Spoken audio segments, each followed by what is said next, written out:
मेरा पति मेरी माँ की सारी बातें मानता, मेरी बातें टाल देता, पर मेरी माँ की कोई भी बात नहीं टालता।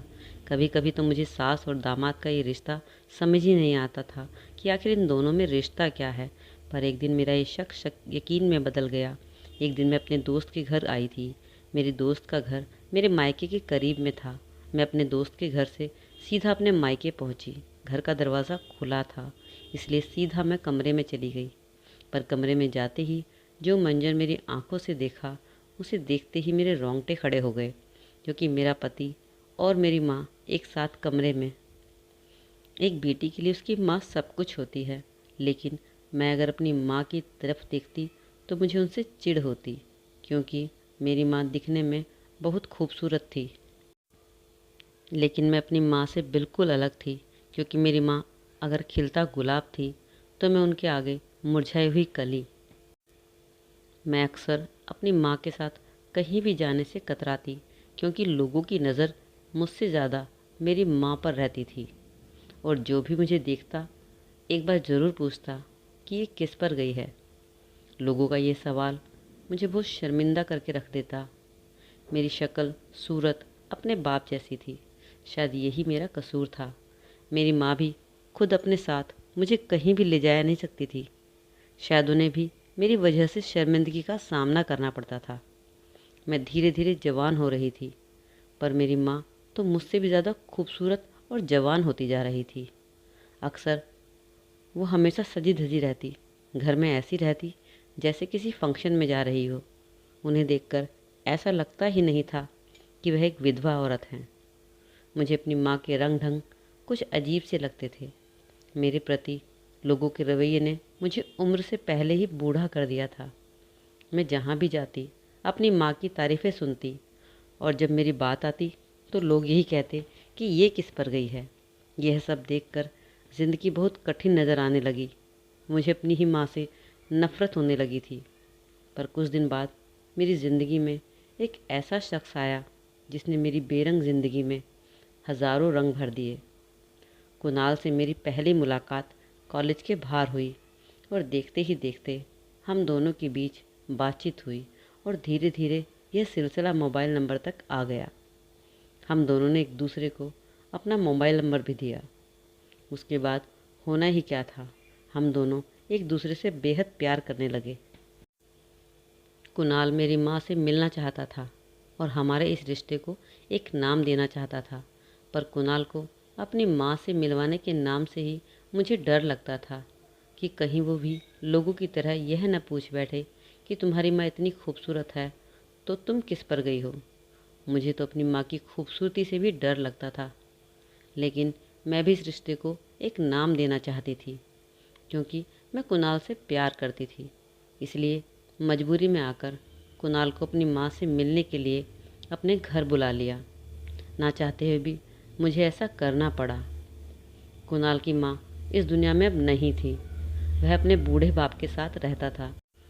जब मैंने कुणाल से अपनी माँ को मिलाया तो माँ बड़े हंस हंस कर उससे बातें कर रही थी। यह हरकत देखकर मेरा दिल जल रहा था कि यह क्या, जिस लड़के को मैंने पसंद किया है। कहीं मेरी माँ मुझे ये सब सोचकर भी घिन आती थी, पर मेरी माँ की हरकत ही कुछ ऐसी थी। घंटों एक साथ कमरे में बात करने के बाद जब वह दोनों कमरे से निकले तो मेरी माँ के चेहरे पर बहुत ही दिलकश मुस्कुराहट थी। कमरे से बाहर निकलते ही माँ ने मुझे गले से लगा लिया और कहा, कुणाल बहुत अच्छा लड़का है। कुणाल को पसंद करना तुम्हारा अच्छा डिसीजन है। तुमने तो अपने लिए हीरा चुन लिया है। माँ की इस बातों ने मुझे हैरान करके रख दिया था, क्योंकि आज तक मेरी माँ ने कभी भी मेरी पसंद की तारीफ़ नहीं की थी। कुछ दिन बाद मेरी माँ कुणाल के घर गई और उनके बाप से भी मिली, क्योंकि कुणाल के पिता तबीयत खराब होने की वजह से कहीं आ जा नहीं सकते थे। इसलिए कुणाल के बाप से मिलने माँ को ही कुणाल के घर जाना पड़ा। कुछ दिन बाद मेरी और कुणाल की शादी हो गई। मैं दुल्हन बनकर कुणाल के घर आई। शादी के बाद हमारी ज़िंदगी में सब कुछ अच्छे से चल रहा था। हमारी शादी को अभी कुछ ही दिन गुजरे थे कि मैंने महसूस किया कि कुणाल मेरी माँ से मिलने मेरे मायके कुछ ज़्यादा ही जाता है। कभी कभी मुझे अपनी माँ और अपने पति के इस रिश्ते पर शक होने लगता, पर कभी कभी सोचती, नहीं, ऐसा नहीं है। शायद माँ के आसपास उनका अपना कोई बेटा नहीं है, इसलिए कुणाल और मेरी माँ का रिश्ता गहरा है। एक रात करीब रात के 12 बज रहे थे और कुणाल वॉशरूम में थे। तभी अचानक कुणाल के मोबाइल की घंटी बजने लगी। जब मैंने स्क्रीन पर देखा तो नंबर देखा तो मैं देखकर हैरान ही रह गई, क्योंकि रात के करीब 12 बजे कोई और नहीं बल्कि मेरी माँ ने कुणाल के पास फ़ोन किया था। वो मेरी माँ का नंबर था। अपनी माँ का नंबर देखकर मैंने फ़ोन रिसीव कर लिया, पर जैसे ही मैंने फ़ोन पर हेलो कहा, उस तरफ से खामोशी छा गई और कोई जवाब ही नहीं मिला। फिर मैंने माँ से पूछा, आप रात के इस वक्त सब खैरियत तो है? मेरे पूछने पर माँ ने कहा, हाँ सब ठीक है, वैसे ही बस तुम लोगों की याद आ गई थी, इसलिए सोचा कि फ़ोन पर बात ही कर लेती हूँ। अपनी माँ की यह बातें मुझे कुछ ज़्यादा ही अजीब लगी थी। भला हालचाल भी कोई रात के 12 बजे पूछता है? क्योंकि मेरी माँ ने मुझसे चंद दो बातें कही और फ़ोन रख भी दिया था। इतनी देर में कुणाल वॉशरूम से आ गए थे और मेरे हाथ में अपना फ़ोन देखकर उनके चेहरे का रंग एकदम से बदल गया और उन्होंने जल्दी से मेरे हाथों से मोबाइल ले लिया और वहीं बैठ गए। पहले माँ का रवैया अजीब लगा, अब तो कुणाल की भी खामोशी मुझे समझ ही नहीं आ रही थी। मैं आंख बंद कर लेटी रही। मुझे नींद नहीं आ रही थी, पर कुणाल को लगा कि मैं सो गई हूँ। मेरे सोने का समझकर कुणाल ने अपना मोबाइल लिया और बाहर बरामदे में चले गए। कुणाल का इतनी रात को इस तरह मोबाइल लेकर कमरे से बाहर जाना मुझे बहुत अजीब लगा। तभी कुणाल के जाते ही मैं भी कमरे से बाहर निकल गई तो देखा कुणाल किसी से फ़ोन पर बात कर रहे थे। कुणाल को जैसे ही मेरी आहट का पता चला, उन्होंने तुरंत ही फ़ोन काट दिया। शायद उन्हें मेरे आने की आहट हो गई थी। मैंने उनसे पूछा, इतनी रात गए, किस से बात कर रहे थे? मेरे सवाल पर उन्होंने कहा, ऑफ़िस के दोस्त का फ़ोन था, कल सुबह जल्दी ऑफ़िस जाना है, यही बताने के लिए वह फ़ोन किया था। और तुम इतनी रात को मेरी जासूसी करने आई हो क्या? यही कहते हुए उन्होंने मेरे हाथों को पकड़ा और कमरे में लेकर आ गए। अगली सुबह जब मैं सोकर उठी तो कुणाल मुझसे कहने लगे कि जल्दी से नाश्ता बना दो, मुझे ऑफ़िस के लिए लेट हो रहा है। मैंने जल्दी जल्दी उनके लिए नाश्ता बनाया। कुणाल के ऑफ़िस जाने के बाद मैंने सोचा कि एक बार माँ के पास जाकर माँ से फ़ोन करके पूछ लेती हूँ कि आखिर माँ इतनी रात गए कुणाल को किस लिए फ़ोन कर रही थी। मेरे मन में एक शक पैदा हो गया था कि आखिर कुणाल बाहर जाकर किससे बात कर रहे थे, इसलिए सोचा कि माँ को एक कॉल ही कर लेती हूँ और पूछ लेती हूँ कि उनकी खैरियत तो है। जब मैंने माँ के पास फ़ोन किया तो अचानक मुझे कुणाल की आवाज़ सुनाई दी। मैंने इधर उधर नज़र घुमाई तो वो आवाज़ फ़ोन से आ रही थी। कुणाल की आवाज़ सुनकर मैंने माँ से पूछा, माँ कुणाल आ गए हैं क्या? मुझे उनकी आवाज़ सुनाई दी। माँ ने कहा, हाँ बेटा, मैं तुम्हें बताना भूल गई, कुणाल को इधर ही कुछ काम था, इसलिए तो वो मुझसे मिलने के लिए आ गया। कुणाल का इस वक्त मेरी माँ के पास जाना मुझे बहुत अजीब लगा। अब तो मेरा शक और गहराने लगा था, क्योंकि कुणाल तो कल बोल रहे थे कि उन्हें ऑफ़िस जल्दी जाना है, तो इस वक्त उन्हें ऑफ़िस में होना चाहिए था, तो वो मेरी माँ के पास क्या कर रहे हैं? फिर भी माँ की बात सुनकर मैं खामोश हो गई, क्योंकि मैं जल्दी से कोई डिसीज़न नहीं लेना चाहती थी। आखिर वो मेरी माँ थी और कुणाल मेरा पति। माँ ने कहा, अच्छा मैं फ़ोन रखती हूँ, अभी मैं कुणाल के लिए चाय बनाने जा रही हूँ, तुमसे मैं बाद में बात करूँगी। मैंने फ़ोन तो रख दिया, पर यह सब जानने के बाद मेरे मन में बहुत से सवाल थे। मैं शक के घेरे में हो गई थी। मैं मन ही मन सोच रही थी कि आखिर कुणाल और मेरी माँ में ऐसा क्या है कि दोनों मिलते हैं और मुझसे छुपाते हैं, और जैसे ही मुझे कुछ मालूम होता है तो ये दोनों बहाना बना लेते हैं। आखिर बात क्या है? 1 से 2 दिन मैं इसी सोच विचार के साथ बेचैन थी। मेरे मन में खलबली मची हुई थी। मैं अपने मन की बात किसी से कह भी नहीं सकती थी, क्योंकि ये मेरे पति और मेरी माँ का सवाल था। मैं ऐसे उस तरह उन पर शक कैसे कर सकती थी? मैं घर में रहकर और अपनी माँ और अपने पति के बारे में ये सब सोच सोच कर मेरा दम घुटने लगा। इसलिए मैंने फैसला किया कि मैं अपनी सहेली से मिलने चली जाती हूँ, ताकि मेरा मन थोड़ा हल्का हो जाएगा। कुणाल के ऑफ़िस जाने के बाद मैंने अपने घर का काम निपटाया और अपनी सबसे अच्छी दोस्त डॉली से मिलने चली गई। पर जब मैं डॉली से मिलने उसके घर गई तो वहाँ जाने के बाद मुझे पता चला कि डॉली घर पर ही नहीं है, वह किसी काम से कहीं गई हुई है। डॉली का घर मेरे मायके से कुछ दूर ही था। डॉली जब नहीं मिली तो मैंने सोचा, चलो यहाँ तक आई हूँ तो माँ से ही मिल लेती हूँ। माँ के घर गई तो देखा घर का दरवाज़ा खुला था। मैंने सोचा चलो आज मैं माँ को सरप्राइज़ दूंगी, लेकिन मुझे क्या पता था कि मुझे ही सरप्राइज़ मिलने वाला है। इसलिए बिना आवाज़ किए ही मैं घर के अंदर घुस गई।